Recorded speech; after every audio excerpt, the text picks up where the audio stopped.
characters. Ctrl plus B dash to make text bold. Example, bold. Ctrl plus C dash to copy.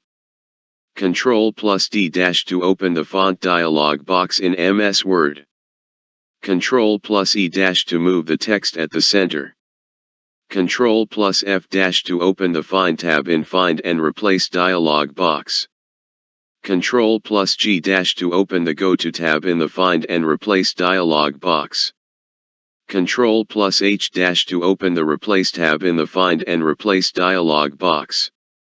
Ctrl plus I dash to make the texts italic. Example, italic. Ctrl plus J dash to justify. It adds extra space between words to make it look tidy. Ctrl plus K dash to open the existing file and web page tab in the Insert Hyperlink dialog box. Ctrl plus L dash same as Ctrl plus J.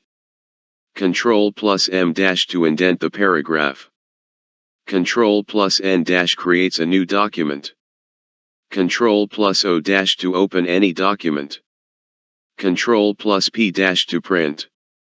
Ctrl plus R dash to align the text to the right. Ctrl plus S dash to save the document. Ctrl plus T dash moves the indents rightwards. Ctrl plus U dash underlines the selected texts. Ctrl plus V dash pastes the copied texts or any data. Ctrl plus W dash closes the document and asks to save the document or not. Ctrl plus X dash cuts any selected data and be pasted anywhere.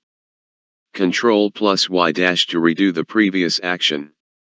Ctrl plus Z dash to undo the previous action. Undo means to reverse the last command that was executed. Redo restores the change that was done